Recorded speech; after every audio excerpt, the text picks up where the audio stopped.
Il y a toujours des personnes qui signalent qu'il y a des personnes qui ont disparu par-ci. Donc officiellement, nous n'avons enregistré que ce mort-là qui a été souligné. Mais ce qu'il faut dire, c'est que les gens vraiment sont dans une situation sécuritaire assez délicate ces derniers jours. C'est un ouf de soulagement donc pour ceux qui ont pu fuir en bonne santé le chaos centrafricain. Les choses qui étaient passées, on n'a jamais vu ça dans notre vie. Parce que moi j'ai grandi là-bas, RCA. Comme nous avons rejoindre notre pays, on dit merci au gouvernement nigérien. Vraiment, il nous a pris avec des mains. Nous avons rentré dans notre pays en bonne santé. Nous avons trouvé des frères bien placés. On dit merci. Depuis l'aggravation de la situation en RCA, l'État du Niger a rapatrié environ 900 personnes prises en charge entièrement jusqu'à leur destination finale. Leur réinsertion sociale est en train d'être étudiée. Ces retournés ont en effet laissé derrière eux tous leurs biens. Veuillez nous excuser tout d'abord de cette panne d'énergie. L'auditorium Sani Bakossi au ministère des Affaires étrangères a servi de lieu ce matin au lancement officiel du cadre de concertation État partenaire technique et financier, cérémonie présidée par le ministre de la formation professionnelle et technique et en présence de plusieurs membres du gouvernement. La synthèse avec Gérard Abdelaziz et Issoufounou. En plus de leur appui remarquable au sous-secteur de l'enseignement et de la formation professionnelle et technique, les partenaires techniques et financiers se retrouvent pour se concerter autour des questions relatives à une meilleure coordination de leurs interventions dans le domaine. Dans ce sens, les partenaires techniques et financiers souhaitent que la concertation se construise sur la base d'une feuille de route explicite, assortie d'un agenda de travail cohérent. Ils souhaitent également que le débat attire d'autres partenaires techniques et financiers et qu'ils intègrent également les associations socio-professionnelles du secteur et les opérateurs économiques afin que les choix et les orientations des politiques de formation correspondent aux intérêts des entrepreneurs. Les PTF souhaitent également que le financement du secteur repose sur des mécanismes durables, adaptés à une demande accrue en provenance des différentes régions du pays. Dans ce sens, la structuration et la dynamisation du fonds d'appui à la formation professionnelle continue et à l'apprentissage et d'autres fonds d'appui nous paraissent fondamentales. Avec ce cadre de concertation, le ministère de la formation professionnelle et technique entend atteindre plusieurs objectifs. Le cadre qui sera mis en place permettra d'abord d'améliorer le dialogue entre le ministère des enseignements professionnels et techniques et les PTF. Il permettra aussi de mener un plaidoyer soutenu pour une mobilisation efficace des partenaires techniques et financiers dans le sous-secteur. Il permettra également de promouvoir un meilleur suivi et évaluation des actions mises en œuvre et de favoriser la diffusion de l'information sur les progrès enregistrés et les contraintes de la formation professionnelle et technique et la communication avec les autres instances intervenant dans le sous-secteur. Grâce au cadre de concertation, des revues conjointes seront organisées aussi, permettant ainsi une appréciation d'ensemble sur l'amélioration de la gestion du sous-secteur de la formation professionnelle et technique. Les autorités en charge de la formation professionnelle et technique veulent faire de ces cadres de concertation un véritable instrument d'une gouvernance de l'enseignement et de la formation professionnelle axée sur des résultats de développement. Et la ministre de l'Éducation primaire, de l'alphabétisation, de la promotion des langues nationales et de l'éducation civique a présidé ce matin à Niamey le lancement du rapport mondial du suivi de l'éducation pour tous EPT 2013-2014. Cette année, le thème retenu à cette occasion est enseigner et apprendre, atteindre la qualité pour tous. Tahir Hassan, Oumougemila Moudanchour. Cette cérémonie consacre le lancement du rapport mondial de suivi de l'éducation pour tous EPT 2013-2014. Ce document est le principal instrument d'évaluation des progrès enregistrés à l'échelle mondiale de la réalisation des objectifs de l'EPT. Il fournit également des informations importantes à la définition des politiques afin d'inciter un grand engagement en faveur de l'éducation pour tous. Relativement à l'objectif 1, éducation et protection de la petite enfance, le rapport fait ressortir que le taux brut de scolarisation dans l'enseignement pré-primaire est passé au niveau mondial de 33% en 1999 à 50% en 2011. Au Niger, il n'est que de 6,3% en dépit des efforts consentis par l'État et ses partenaires. Au niveau de l'objectif 2, enseignement primaire universel, entre 2000 et 2011, le nombre d'enfants non scolarisés a été quasiment divisé par 2. Mais l'Afrique subsaharienne est de toutes les régions du monde celle qui a pris le plus grand retard. 22% des enfants en âge d'aller à l'école de cette région ne sont toujours pas scolarisés en 2011. Au Niger, malgré les efforts indéniables, le TBS est passé de 37% en 2000 à 79,2% en 2011.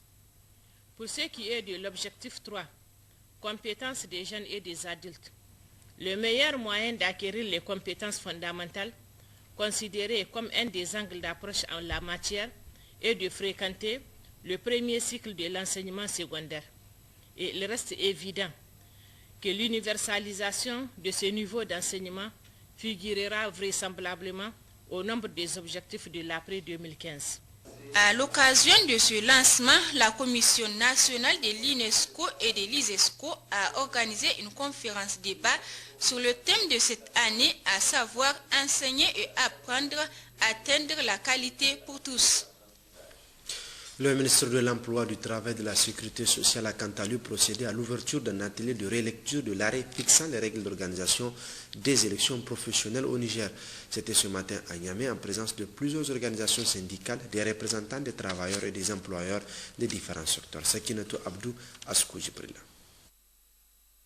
Initié par le ministère de l'Emploi, du Travail et de la Sécurité sociale en collaboration avec le Bureau international du travail, cet atelier constitue un cadre de relecture de l'arrêté numéro 1331/MFP/T du 31 juillet 2013 fixant les règles d'organisation des élections professionnelles. Il s'agira d'établir par le moyen d'un scrutin électoral les poids représentatifs de ces organisations syndicales en termes de militants dans chaque structure où sont employés des travailleurs salariés, de les classer et de distinguer celles qui sont les plus représentatives par secteur et au niveau national. Le but visé à travers ce processus, vous en conviendrez avec moi, est de créer les conditions optimales d'instauration de relations professionnelles fondées sur l'équité et la justice et favoriser ainsi l'adhésion des partenaires sociaux aux actions ou politiques que le gouvernement entend mener en vue du développement de notre pays. Le ministre Salissou Ada a saisi cette opportunité pour exhorter les participants à s'impliquer davantage pour définir les règles impartiales pour garantir des élections libres et transparentes. Je voudrais, au regard de l'importance de l'enjeu de ces élections pour notre pays, en appeler au sens élevé de responsabilité pour conduire ce processus dans un seul esprit, celui de définir des règles impartiales à même de garantir des élections libres, justes et transparentes, gage de paix et de stabilité sociale pour notre pays. Pour ce faire, les techniciens ici présents sont là pour apporter toute leur expertise à ce sujet et vous pouvez compter sur eux. Il me plaît à cet égard de vous assurer que le président de la République, chef de l'État, son Excellence Alhaji Issoufou Mahamadou, et le gouvernement de la 7e République accordent un intérêt particulier à l'organisation de ces élections. Ces assises permettront aux participants de doter le Niger d'un document de référence en matière d'organisation des élections professionnelles, un outil efficace qui permettra de garantir la transparence et l'équité dans l'organisation de ces élections professionnelles. Autre rencontre cet après-midi, cette fois-ci entre la ministre déléguée au ministère du Plan de l'Aménagement du Territoire et du Développement communautaire et les ONG et associations de développement exerçant au Niger au centre des échanges, revoir les cadres de collaboration et de partenariat entre les deux camps en vue de conduire ensemble le projet de développement. Mamoud Idrissa Mega, Issouf Suleiman. Recentrer les relations et donner une nouvelle impulsion à la collaboration entre le ministère du Plan de l'Aménagement du Territoire et du Développement communautaire et les ONG et associations de développement, c'est le sens qu'il faut donner à cette rencontre initiée par la ministre déléguée, Mme Ibrahim Binta Fodi. Des relations qui doivent être dynamiques et interactives en vue de coordonner mutuellement le développement à la base, mais que jusque-là, pour faute de synergie d'action, laisse quelques insuffisances que la ministre a soulevées. L'État du Niger a enregistré depuis fort longtemps des réformes et des avantages sont concédés aux ONG, ce qui a permis d'augmenter le nombre d'ONG de 60 en 1990 à 2000 organisations non gouvernementales en 2013. Les ONG et associations de développement complètent l'État dans ses actions et doivent s'investir dans la mise en œuvre des stratégies et politiques adoptées par le gouvernement. L'État accompagne le financement de leurs actions à travers les exonérations et a donc un droit de regard sur leur activité, d'où le souhait du respect strict du protocole d'accord type. Pour ma part, je puis vous assurer, au nom de son Excellence Issoufou Mahamadou, Président de la République, chef de l'État, et son Excellence Birji Rafini, Premier ministre chef du gouvernement, que mon département ministériel ne ménagera aucun effort pour prendre les dispositions utiles devant permettre à vos organisations de mieux participer à la recherche permanente du mieux-être de nos populations laborieuses. Mes services sont déjà instruits pour relancer en concertation avec vos représentants le dossier de construction de la maison des ONG associations de développement afin de renforcer vos capacités de concertation inter-ONG associations de développement. La ministre déléguée au développement communautaire a reconnu et salué enfin la contribution des ONG et associations de la société civile dans le développement du pays. Elle assure rester ouverte à tous quand il s'agit des questions de développement du pays. Réunion ce jour du comité consultatif en rapport aux questions du Hajj et Oumra au Niger. Objectif de cette rencontre, l'examen des résultats de l'édition 2013 du Hajj. Ses insuffisances et améliorations seront ainsi passées au peigne fin. Et c'était sous la présidence du commissaire à l'organisation du Hajj et de la Oumra, président du séance de la dite réunion. C'est Soumela Ibrahim et Barokoba.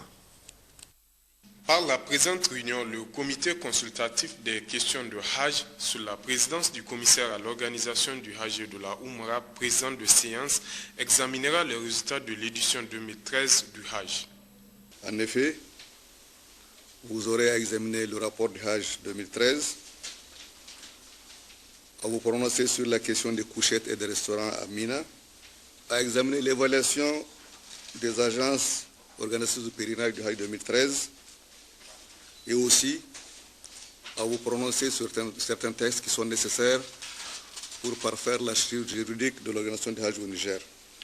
Un cadre opportun pour le commissaire de rendre un hommage à tous ceux qui ont facilité le Hajj 2013.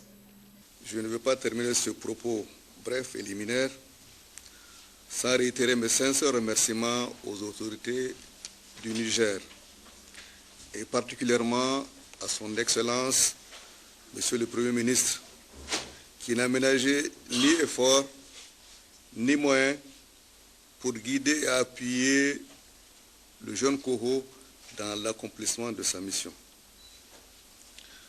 Je voudrais aussi, avec votre permission, remercier tous les acteurs de la chaîne d'organisation du Hajj, et ils sont nombreux, pour leur contribution déterminante dans la réalisation de l'édition qui vient de s'achever. Leur récompense incombe au Seigneur Tout-Puissant et il ne manque jamais à sa parole. Si la présente réunion sonne comme le bilan de l'édition 13 du Hajj, elle est sûrement celle qui jette déjà les jalons de la prochaine édition. Retour à l'intérieur du pays où le gouverneur de la région de Zender, Kalamoutari, a visité hier le site des travaux de récupération des terres avant de visiter les établissements primaires des quartiers Djagindi et Garimala dans l'arrondissement 1 de la ville de Zender. Sandanatahi Fajiboukar. Mesurer les impacts des travaux de récupération des terres sur l'amélioration des conditions de vie de la population, tel est l'objectif de cette visite du gouverneur sur les sites de Magaria, Taadam et Riga dans l'arrondissement 1 de la ville de Zender. Ces travaux, financés par le programme d'action pour la résilience climatique PAC-RC, ont permis de récupérer 50 hectares de terres dégradées.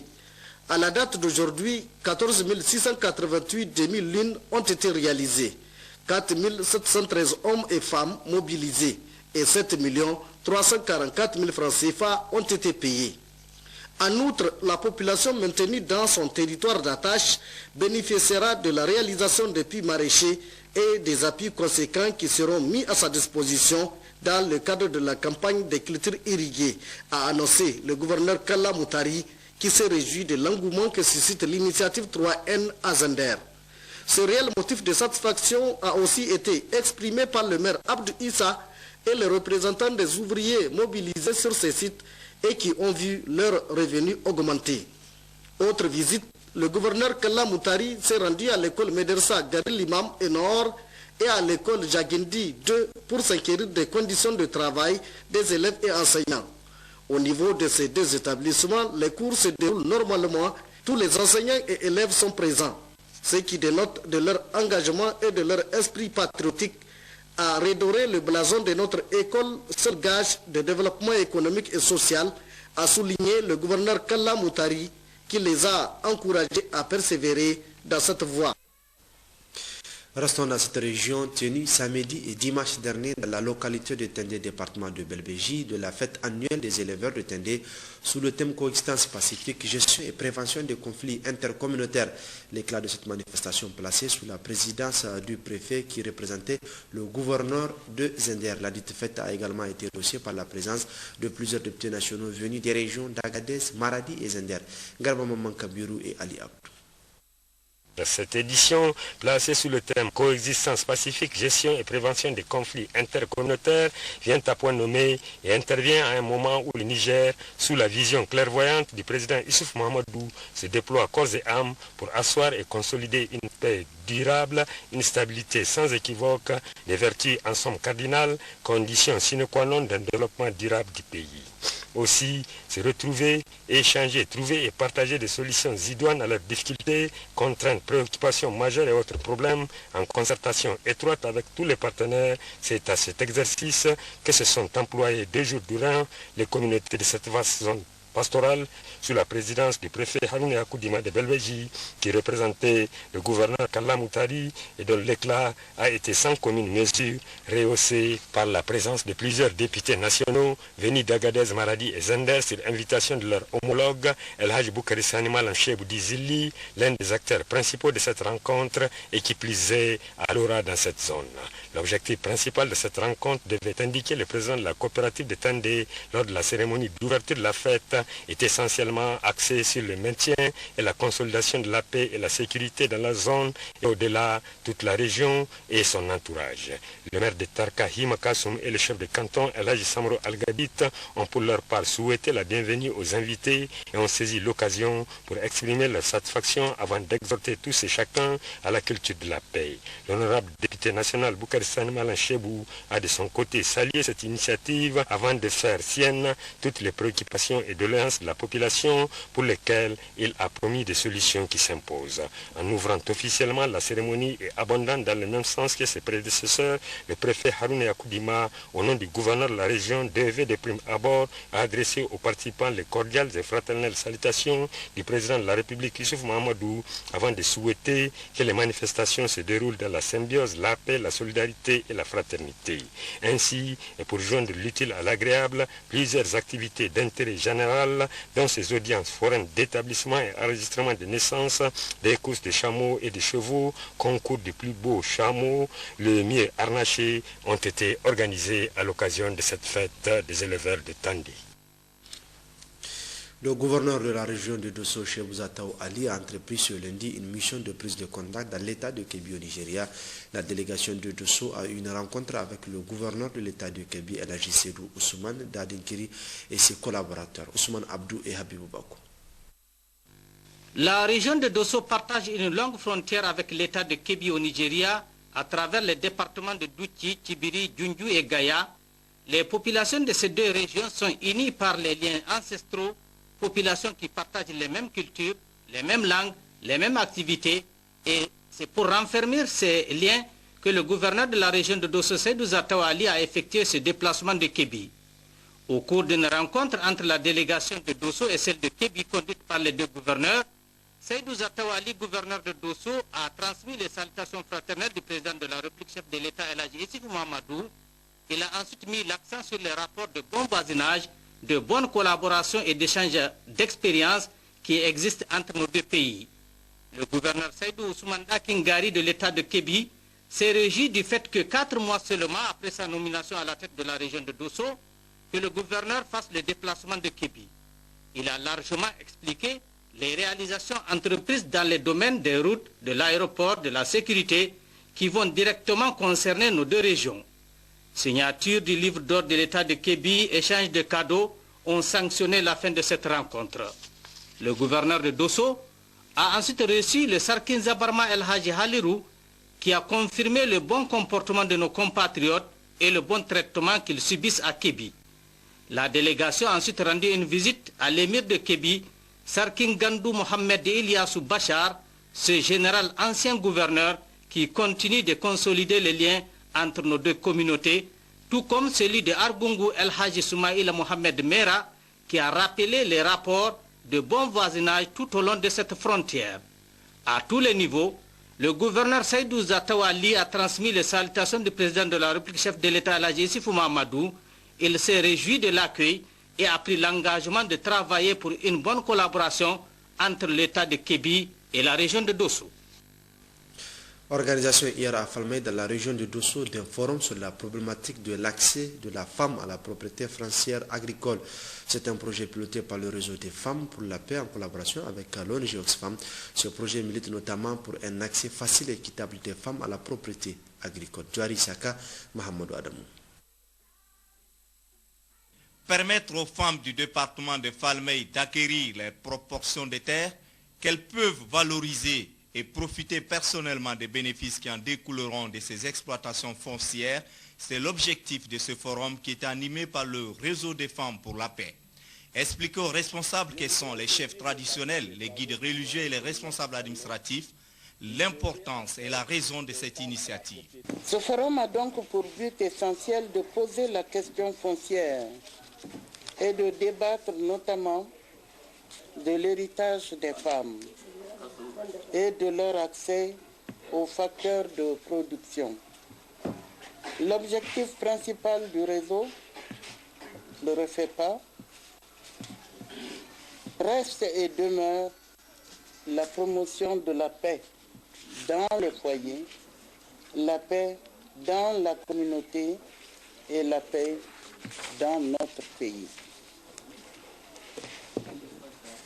Votre présence massive à nos côtés ce matin constitue aux yeux de la coordination du REFEPA et de l'équipe du projet un témoignage supplémentaire, si tant est qu'on en avait besoin, de la qualité de nos rapports de partenariat et de la qualité des échanges que nous n'avons cessé d'avoir tout au long de la mise en œuvre de ce projet.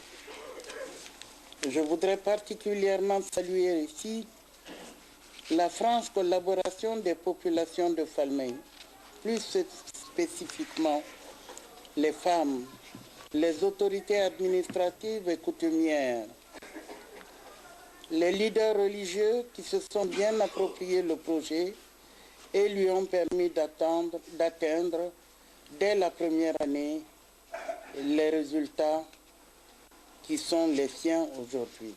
Après 4 heures de discussion entre les représentants du département de Falmey et les responsables du réseau des femmes pour la paix, des engagements ont été pris.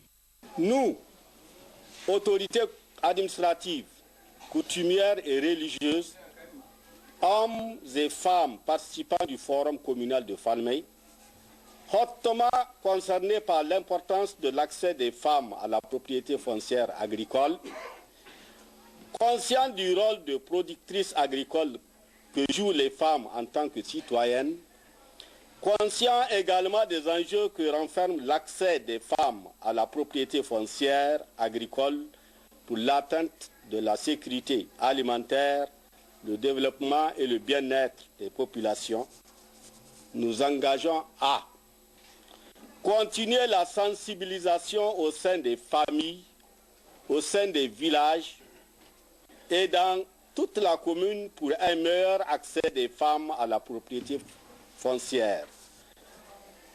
contribuer à la sécurisation durable de l'accès de la femme à la propriété foncière, notamment par le biais de pratiques coutumières dans l'héritage. Continuer les actions requises pour l'accès des femmes à la propriété foncière agricole. Nous tenons enfin à encourager vivement les autorités religieuses et coutumières à continuer de veiller au respect des prescriptions coraniques pour l'accès des femmes à la propriété foncière, fait à Falmey le 28 janvier 2014. Le forum. Pour immortaliser l'événement, un arbre a été planté dans l'enceinte de la mairie de Falmey.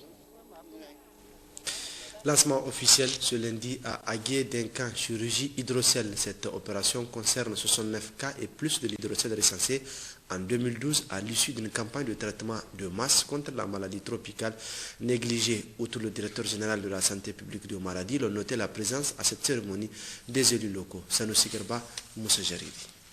Organisé par le ministère de la Santé publique avec l'appui financier de l'ONG internationale RISEAL, Réseau international schistosomiase et lutte, la présente campagne de chirurgie d'hydrocèle s'inscrit dans le cadre de la prise en charge gratuite des malades d'hydrocèle recensés lors d'un dépistage actif des cas récemment organisés.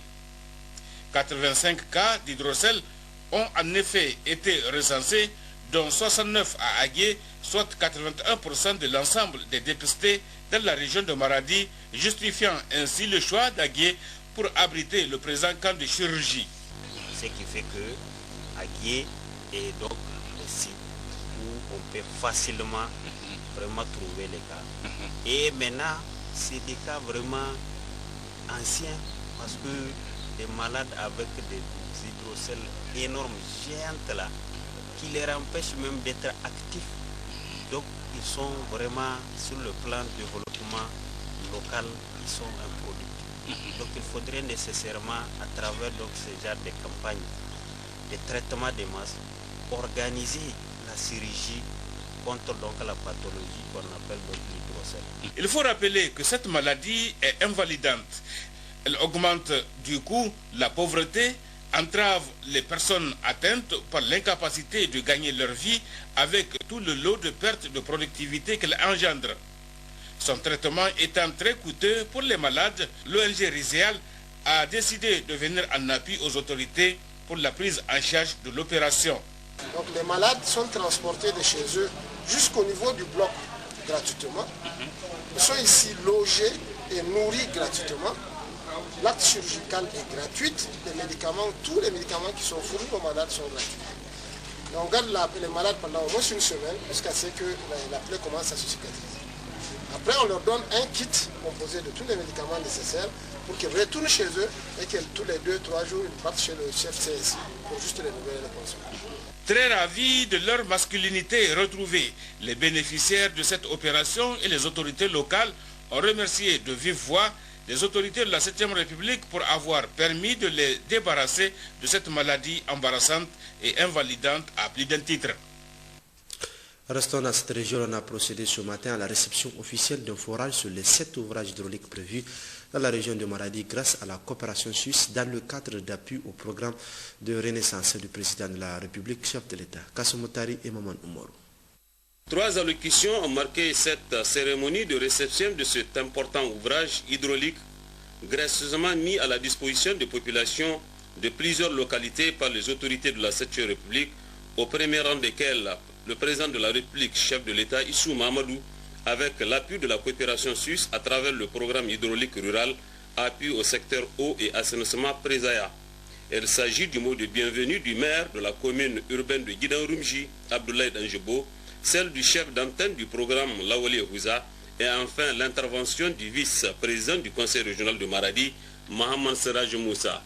Il faut souligner que le forage du village de Hanou Gazani, objet de la présente cérémonie, fait partie d'un lot de 7 autres forages de grand diamètre de 8 pouces destinés à alimenter la mini-AEP multivillage, notamment le village de Hanou Gazani, Samir Koura et Zabouré. Elle est financée grâce à la coopération suisse à travers le Présaya et un programme qui intervient dans 15 communes des départements de Dakoro, Guidan-Rumji et Bermou. Pour le chef d'antenne Lawoli Yahouza, le programme a pour objectif, entre autres, la réalisation de 52 points d'eau modernes, une vingtaine de mini-AEP et la réhabilitation de 20 points d'eau modernes pour une population estimée à plus de 106 000 personnes. Dans le domaine de l'assainissement, le programme prévoit la construction de 400 latrines familiales et 115 latrines publiques. Le premier vice-président du conseil régional de Maradi, Siraj Moussa, qui présidait la cérémonie, a saisi cette opportunité pour remercier très sincèrement les autorités de la 7e République et la coopération suisse pour les efforts qu'ils ne cessent de déployer dans le cadre de l'amélioration des conditions de vie de nos laborieuses populations. En train de réceptionner le forage, n'est-ce pas, qui va alimenter au moins 3 villages à travers, n'est-ce pas, donc la mini-IP multivillage, entièrement financé ces ouvrages au niveau de la région de Maradi, qui du reste ne sont pas les seuls ouvrages, parce que la coopération suisse, à travers le programme Prasia, intervient dans 3 départements de la région de Maradi qui couvre 19 communes. C'est un grand programme qui intervient, comme je l'ai dit, n'est-ce pas, dans l'hydraulique et l'assainissement. À leur tour, les bénéficiaires que nous avons approchés ont tenu de vive voix à remercier le gouvernement et nos partenaires au développement pour cette initiative louable. À noter enfin que ces 7 forages de grand diamètre pour alimenter les mini AEP et 4 pompes à motricité humaine prévus dans le cadre de cet important programme sont estimés à 208 millions de francs CFA et le montant des engagements de différents contrats de travaux financés par la coopération suisse tourne autour de 2,4 milliards de francs CFA de 2012 à 2013. Restons dans ce domaine. Une mission technique de suivi et évaluation de la mise en œuvre du projet eau et assainissement en milieu rural du ministère de l'Hydraulique était hier à Tilaberi. La mission a eu une séance de travail avec le gouverneur de la région, Abdoulaye Soumana Djibonou. D'un coût de 2 milliards de francs CFA, ces importants travaux permettront d'alimenter les villages situés le long du fleuve en eau potable. L'étape de Tilaberi concerne essentiellement 2 sous-projets. L'un des premiers sous-projets, c'est l'alimentation en eau des villages de Sakwara, Diambala et Koulikwara par l'alimentation en eau de la ville de Tilaberi. Donc l'eau sera prise à partir de Tilaberi et envoyée sur ces 2 villes à travers des mécanismes de transfert et de maintien de la pression. C'est les surpresseurs et un réservoir d'eau qui sera sur une tour de 25 mètres de hauteur. Le deuxième sous-projet, c'est la prise de l'eau à partir de Goté pour transférer cette eau sur Kaksi et Koulikwara. C'est environ 100 km de conduites qui seront utilisées pour les 2 sous-projets pour alimenter les villages qui seront sur le long du tracé et aux alentours de ces grandes villes que je viens de citer. À la date d'aujourd'hui, les travaux ont commencé. Commencé parce que toute la partie études techniques, validation des plans de l'entreprise est déjà réalisée. Et l'entreprise est déjà sur place. Le matériel de l'entreprise est acheminé partiellement sur Tilaberi et l'autre partie est encore dans les procédures de douane au niveau de Niamey. Donc, il y aura un lancement officiel et les autorités de Tilaberi, en relation avec les autorités du ministère de l'Hydraulique, prendront les dispositions pour que ce lancement se fasse et que la pression, je dis bien pression sur les entreprises, soit maintenue afin que ces entreprises fassent le travail dans les délais. Le gouverneur de la région de Tilaberi se réjouit de l'aboutissement de ce processus qui vient concrétiser les engagements pris par le président de la République, chef de l'État, Issoufou Mahamadou. Assimi Diabri a réaffirmé l'engagement des autorités régionales de Tilaberi de tout mettre en œuvre pour que ces travaux soient livrés dans les délais. L'amélioration des activités de la nutrition conduite par l'ONG Save the Children dans la région de Difa était lundi dernier au centre des travaux d'un atelier qui a regroupé tous les acteurs intervenants dans le domaine. Adraman Boukari, Adraman Maazou. Placé sous le thème « Quel devenir pour les activités de la nutrition ?», cet atelier qui durera 2 jours aura à trouver des réponses à un certain nombre de problématiques liées aux activités de la nutrition que mène Save the Children International dans la région de Difa. Cet atelier va se pencher sur la problématique des ressources humaines. Vous n'êtes pas sans savoir que Save the Children appuie à plus de 50% les ressources humaines au niveau du ministère de la Santé publique dans la région. Et la réflexion était de voir quelle serait la pérennisation, quel serait l'apport du ministère de la Santé publique pour qu'on puisse intégrer ces ressources humaines avec les ressources humaines appuyées par Save the Children et qu'à la longue, le ministère de la Santé publique puisse prendre l'appui de ces ressources humaines de façon complète. Deuxième objectif visé, c'est comment intégrer les activités de santé et de nutrition appuyées par les ONG dans les structures de santé publique. Également, la prise en charge des supervisions. N'êtes pas sans savoir que Save the Children appuie depuis 2010 les supervisions trimestrielles, les supervisions semestrielles et les supervisions mensuelles de façon conjointe avec les équipes cadres de district et également la direction régionale de la santé publique. Cette activité aussi est destinée également à revoir les planifications et surtout à réfléchir sur comment les communautés peuvent participer donc à nos activités. Enfin, cet atelier va se pencher aussi comment réfléchir sur le problème de manque de sang au niveau de la région de façon générale et surtout au niveau du centre hospitalier régional de Difa qui est le centre de référence de manière à ce que aucun malade ne meurt de l'insuffisance ou du manque de produits sanguins. Pour le gouverneur de la région de Difa, M. Yakubu Ousmane Gao, en ouvrant les travaux de cette rencontre, peu après le discours de bienvenue du maire de la commune urbaine de Difa, M. Ousmane Koussouri, l'organisation de cet atelier cadre parfaitement avec les préoccupations des autorités de la 7e République qui font de l'amélioration des conditions de vie des populations une de leurs priorités. Yakubu Ousmane Gao devait par la suite exhorter les participants à une réflexion approfondie de tous les points inscrits à l'ordre du jour du présent atelier, avant de leur assurer aussi que les recommandations qui seront formulées feront l'objet d'une analyse minutieuse. Le patrimoine culturel Kanuri était ce matin à Difa au centre de travaux d'un atelier placé sous la présidence du secrétaire général adjoint sortant de la région. On retrouve Adraman Boukari et Adraman Maaz. Organisé par l'ONG ADC à Waouh avec l'appui du PASOK 2, cet atelier qui se penchera essentiellement sur le patrimoine culturel Kanuri vise à renforcer les capacités des organisations de la société civile et des jeunes de la région de Difa sur l'importance du patrimoine culturel des Kanuri.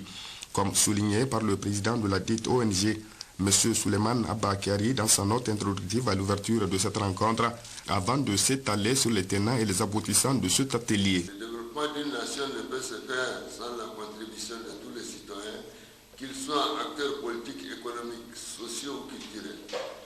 L'implication des organisations de la société civile, que vous êtes dans la marche de l'État, trouve son fondement juridique dans la loi portant régime des associations et ses tests subséquents et son fondement politique par l'adhésion souveraine de notre pays aux accords de Cotonou et à la déclaration de Paris sur l'efficacité de l'aide notamment.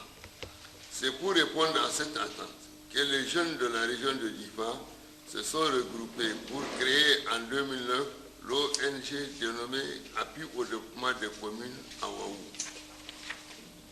en vue d'apporter leur pierre à l'édifice du développement de la région, en particulier et du Niger en général. Pour le secrétaire régional adjoint sortant de la région de Difa, M. Tini Djibo, l'organisation du présent atelier cadre parfaitement avec les préoccupations des autorités de la 7e République qui font de la question culturelle du Niger une de leurs priorités avant de s'appesantir sur les différentes opportunités qu'offre la culture et les différentes actions que mène l'État en faveur de ce secteur.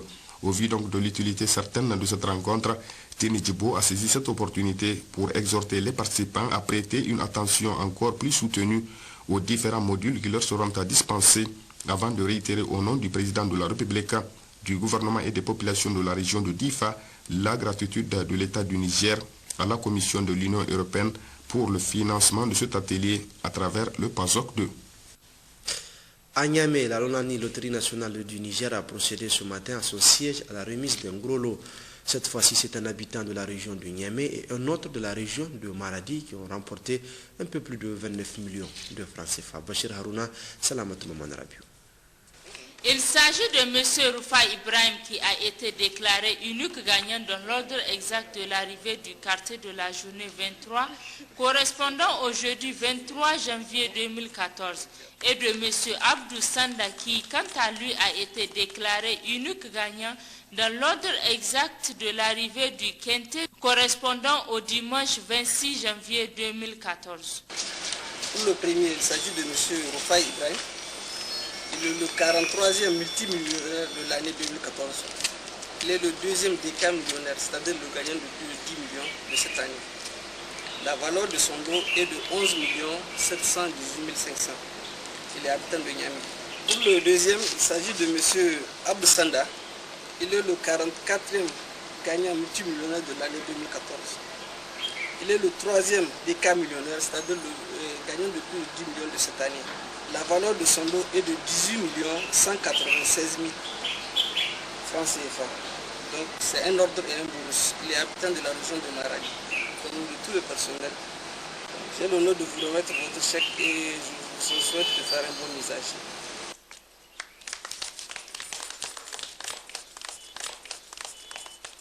Les heureux gagnants n'ont pas caché leur sentiment de satisfaction.